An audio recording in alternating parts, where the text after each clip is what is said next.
tidak terlalu keras, tapi jelas menangis. Bayinya sehat, Bu. Mendengar ucapan dokter, air mata Dewi mengalir deras. Bayi yang lahir adalah buah cinta kecil dan berharga dari Dewi dan Bima. Ketika dipindahkan ke ruang pemulihan setelah operasi, Bima membawa bayi itu ke sisi Dewi. Saat melihat jari-jari mungil anaknya bergerak, Dewi merasakan kebahagiaan yang meluap di dadanya. Ia sadar telah melakukan sesuatu yang luar biasa. Tak peduli berapapun usianya, ia adalah seorang ibu, dan anak ini adalah kehidupan berharga yang memulai langkah pertamanya menuju masa depan yang cerah. Sejak hari itu, kehidupan sehari-hari Dewi berubah total. Siang dan malam mengganti popok, menyusui, hidup dengan tangisan bayi. Mengasuh anak itu melelahkan dan terkadang sulit, tetapi setiap momen dipenuhi dengan sukacita dan rasa syukur. Menjadi seorang ibu, Dewi merasa telah tumbuh dewasa secara lebih mendalam. Ia juga mengambil cuti melahirkan untuk sementara waktu dari kantor, memprioritaskan waktu bersama anaknya. Bima, dengan kerja keras dan semangatnya, menyeimbangkan antara pekerjaan di kantor dan membantu mengasuh anak. Ia berkata, "Aku sudah jadi ayah, jadi harus bekerja lebih bertanggung jawab." Ketika harus lembur, ia meminta izin pada rekan-rekannya, berusaha mengatur waktu seefisien mungkin, dan bergegas pulang untuk istri dan anaknya. Tentu saja, membesarkan anak juga memiliki kesulitan. Mereka saling menguatkan dan membangun model keluarga baru. Bukti bahwa Dewi tidak lagi harus hidup dalam kesepian ada tepat di depan matanya. Setiap kali anaknya tersenyum, semua tantangan di dunia terasa kecil. Bahkan luka perceraian dan hari-hari sepi di masa lalu kini terasa hanya sebagai proses untuk bertemu dengan anaknya. Bima juga menemukan makna baru dalam hidup dengan memiliki keluarga. Aku bisa bermimpi lebih besar untuk orang-orang yang kucintai. Usiaku memang masih muda, tapi istriku punya banyak pengalaman hidup. Jika kami berusaha bersama, tidak ada tantangan yang perlu ditakuti.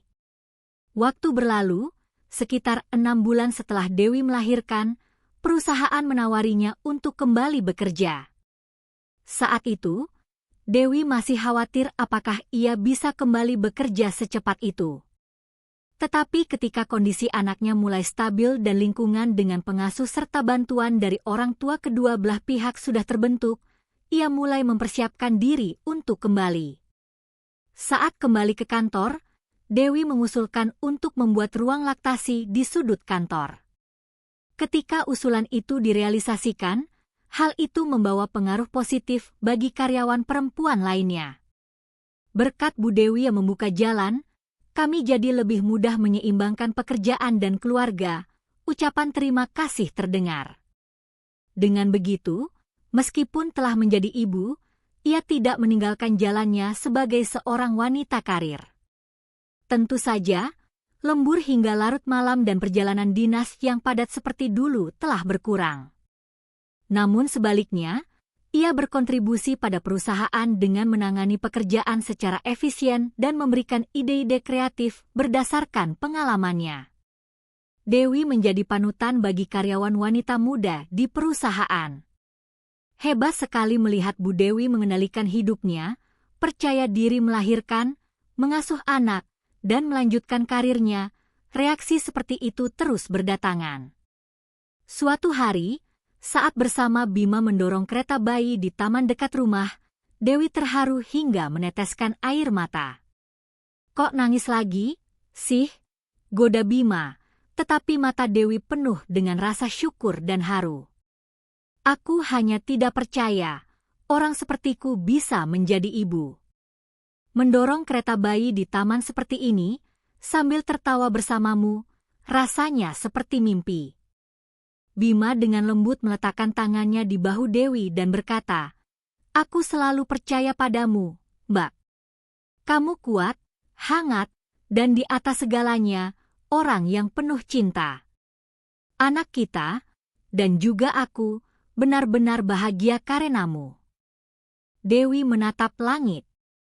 Sinar matahari menembus awan, begitu cerah seolah memberkati masa depannya. Kebahagiaan saat ini tercipta dari semua waktu yang telah berlalu, dan masa depan akan lebih terbuka lebar. Kehidupan baru yang datang di usia 51 tahun telah memberitahu Dewi bahwa hidup bisa terus bersinar. Cinta dan anak yang muncul di saat yang terasa terlambat adalah keajaiban dan hadiah tak terduga yang sepenuhnya mengubah dunia Dewi dan Bima. Di kantor, semua orang kini mendukung mereka. Keluarga dan teman-teman juga dengan antusias berperan sebagai paman, bibi, kakek, dan nenek bagi sang bayi, bersama-sama menciptakan kehidupan sehari-hari yang bahagia.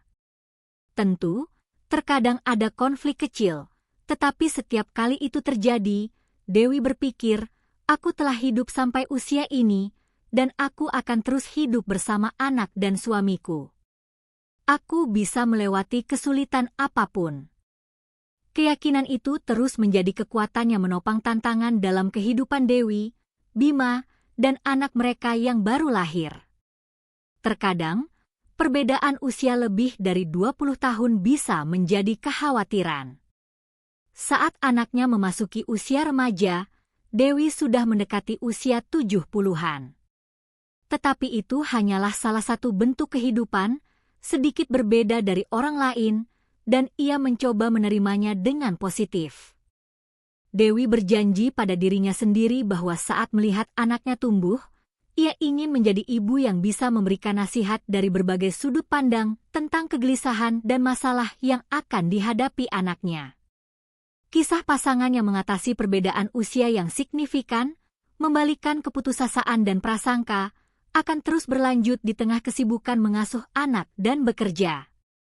Mereka sesekali berkata satu sama lain, tidak setiap hari baik, tapi kita cukup bahagia karena memiliki satu sama lain. Dan saat menyadari kata-kata itu bukan kebohongan, cinta mereka semakin kuat. Hidup seringkali memberikan hadiah tak terduga.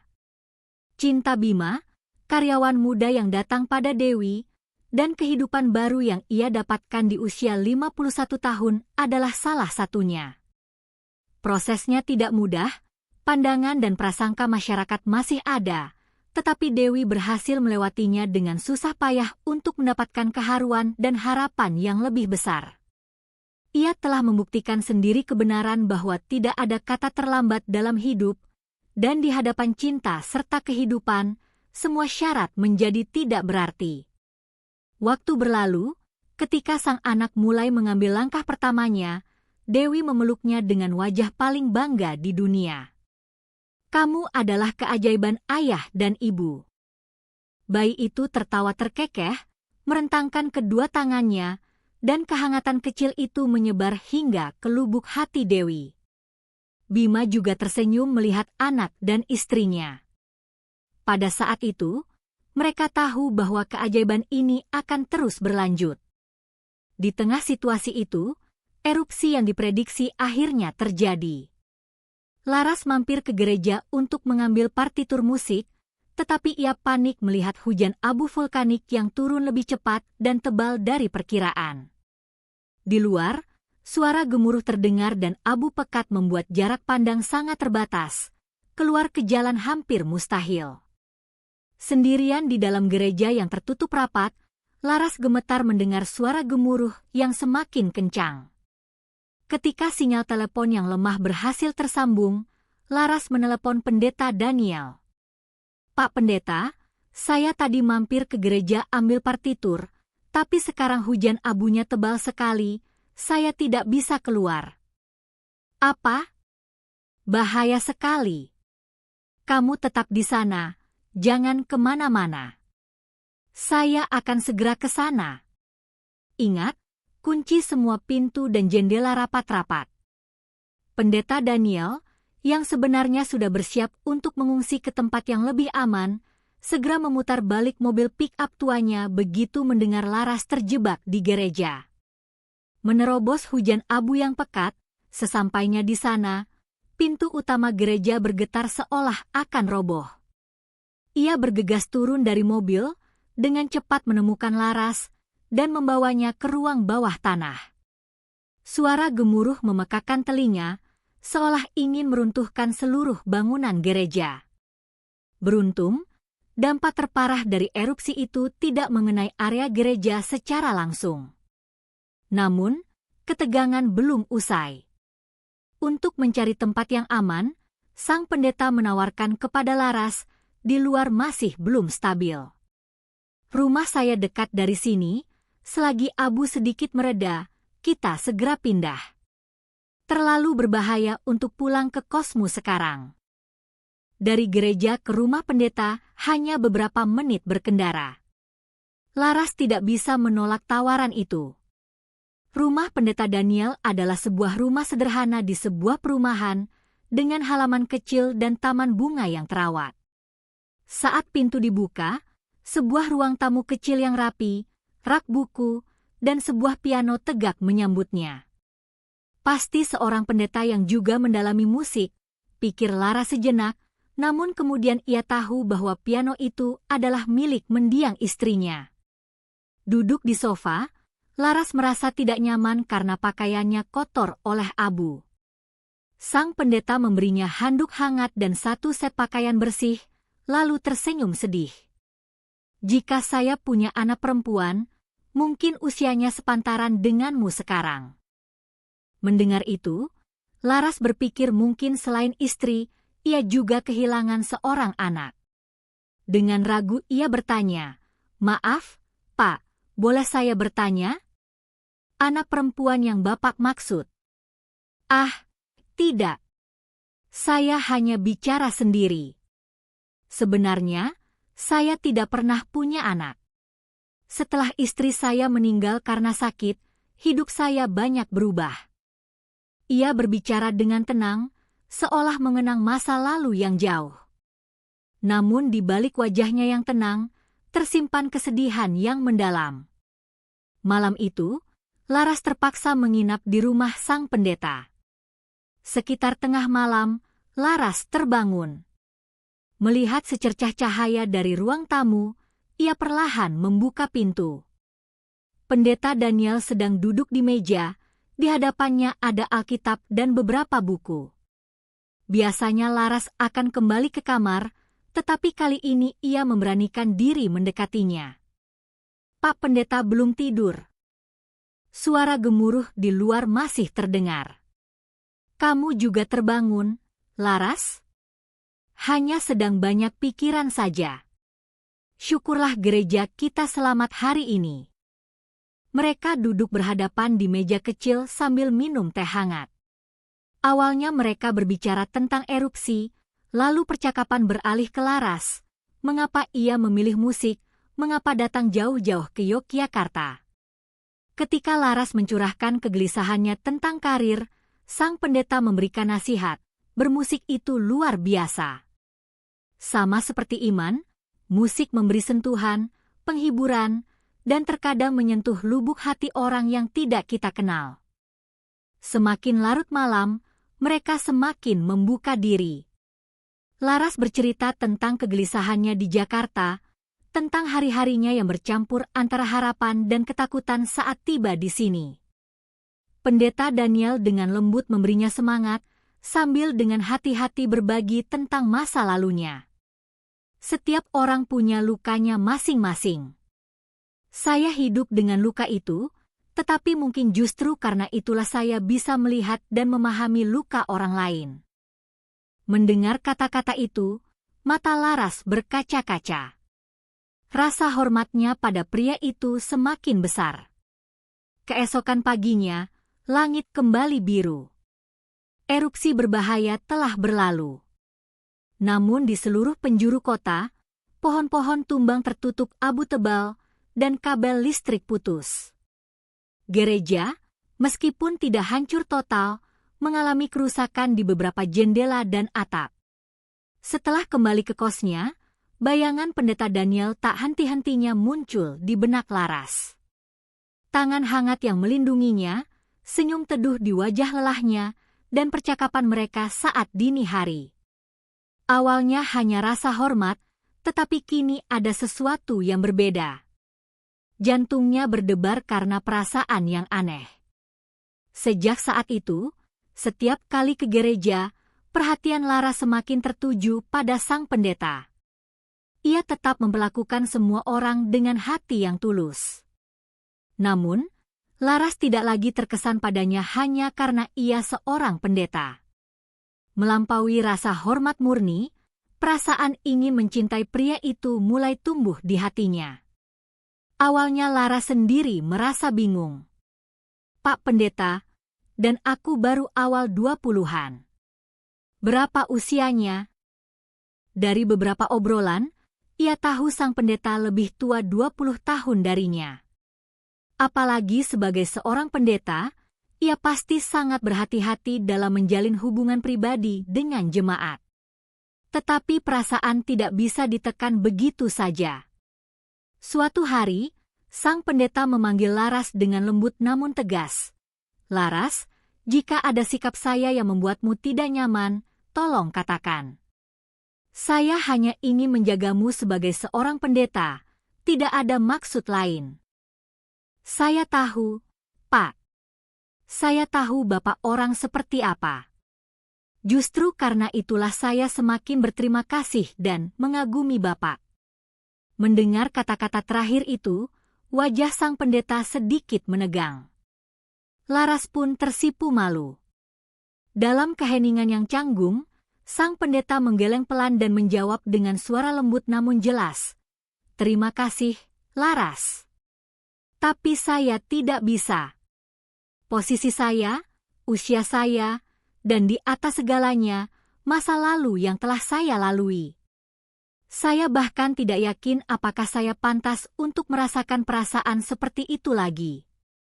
Laras hampir menangis tetapi berusaha menahannya.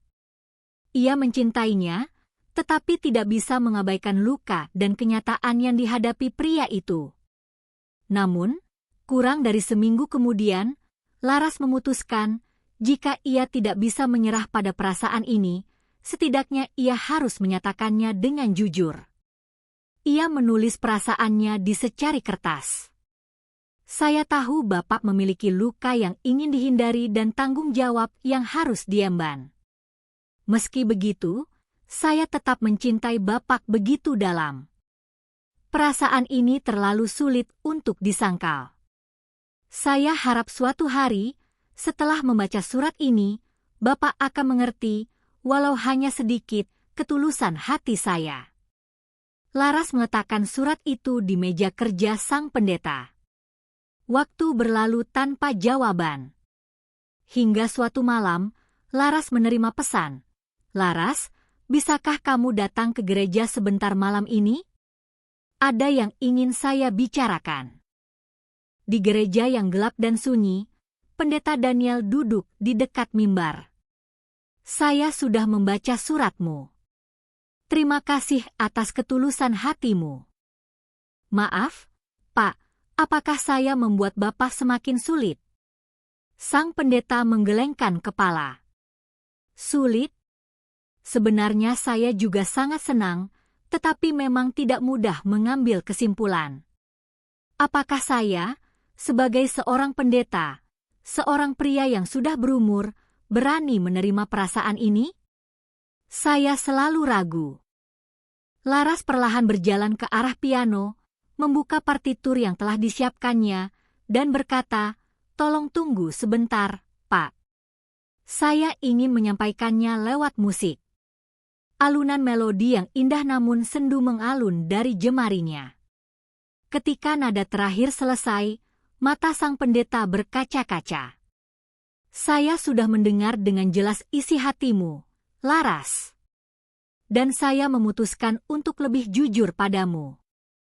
Sang pendeta mendekat dan dengan hati-hati menggenggam tangan Laras. "Sekarang, saya tidak bisa memungkiri bahwa di dalam hati saya juga ada perasaan yang belum pernah padam. Hidup sebagai seorang pendeta, mungkin saya telah mengurung diri dalam rasa bersalah pada mendiang istri saya. Tapi saya belajar, jika Tuhan mengizinkan saya menapaki jalan yang baru, saya harus punya keberanian untuk melangkah. Laras menatapnya, wajahnya hampir menangis. Sang pendeta dengan lembut memeluknya. Untuk saat ini, memikirkan pernikahan atau hal semacam itu mungkin belum bisa. Tapi, pertama-tama, mari kita saling membuka hati dan memberi waktu untuk satu sama lain. Bagaimana? Laras mengangguk. Itu sudah cukup. Setelah itu, mereka dengan hati-hati memulai hubungan mereka. Secara publik, mereka tetaplah pendeta dan pianis. Tetapi secara pribadi, mereka menghabiskan lebih banyak waktu bersama. Mungkin beberapa jemaat yang peka menyadari kedekatan mereka. Mereka terkadang bertemu diam-diam di gereja saat sepi, makan siang sederhana bersama, atau berkendara ke sebuah danau di pinggir kota. Hingga suatu hari, Laras merasa ada perubahan pada tubuhnya.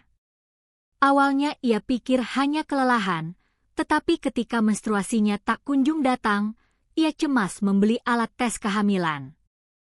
Hasilnya, 2 garis. Pikirannya kosong. Bagaimana ini? Rasa takut dan gembira datang bersamaan. Malam itu, dengan gemetar, ia menelepon sang pendeta. "Pak, ada yang harus saya bicarakan. Kita harus bertemu." Ketika Laras menunjukkan hasil tes, wajah sang pendeta menegang. Ada kecemasan sekaligus rasa tanggung jawab di sana. "Benarkah?" "Laras, maafkan aku. Seharusnya aku lebih berhati-hati. Kamu masih punya masa depan, dan aku punya tanggung jawab. Mungkin aku terlalu egois." "Bukan, Pak. Saya juga orang dewasa, ini pilihan saya. Bapak tidak memaksa saya. Sebaliknya, saya berpikir mungkin anak ini adalah berkat yang Tuhan berikan untuk kita." Sang pendeta memeluk Laras dengan erat, di dalamnya ada rasa bersalah dan cinta yang kuat. "Kalau begitu, Laras, kita menikah. Aku harus bertanggung jawab." "Jangan bilang tanggung jawab. Aku juga tulus mencintai Bapak. Mari kita jalani ini bersama." Saling menghapus air mata, mereka memutuskan untuk menikah. Kabar tentang pendeta senior dan mahasiswi muda yang saling mencintai perlahan menyebar. Namun, pernikahan seorang pendeta yang telah lama menduda justru mendapat restu tak terduga dari jemaat. Akhirnya Pak Pendeta menemukan kebahagiaan. "Selamat ya, Laras. Syukurlah kamu menemukan pelindung yang kuat." Tentu, ada beberapa tatapan penasaran, tetapi orang-orang terdekat mereka mendukung dengan tulus. Pernikahan dilangsungkan secara sederhana pada suatu Sabtu sore di gereja. Laras mengenakan kebaya putih modern yang anggun, sementara pendeta Daniel mengenakan setelan jas sederhana. Diiringi kidung pujian, Laras menatap suaminya dengan mata berkaca-kaca. Pendeta Daniel balas menatapnya dengan senyum penuh cinta. Di tengah restu jemaat, mereka dinyatakan sebagai suami istri.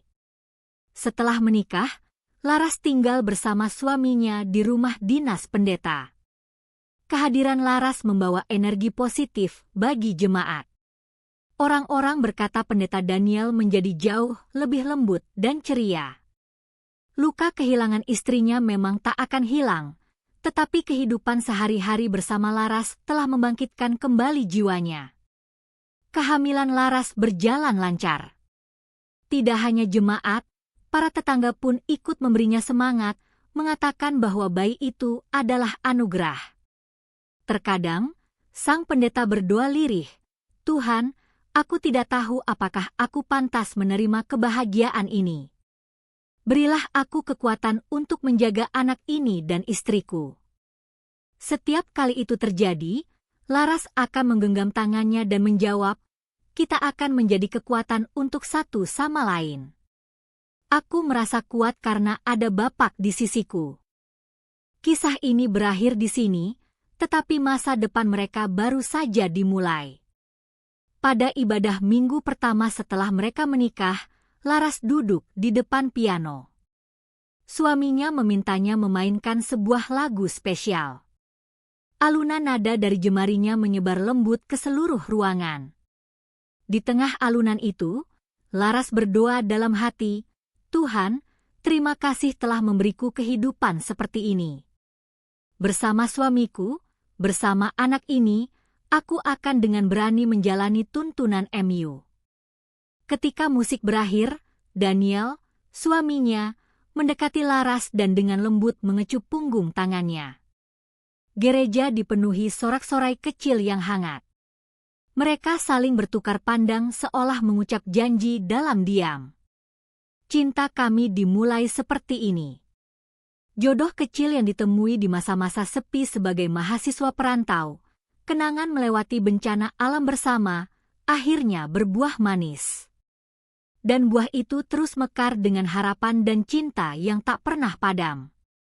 Inilah kisah cinta tak terduga antara seorang mahasiswi musik berusia 20-an di kota Yogyakarta yang asing dan seorang pendeta gereja lokal yang membawa luka perpisahan, sebuah perjalanan di mana iman dan rasa hormat yang tulus bersemi menjadi cinta sejati.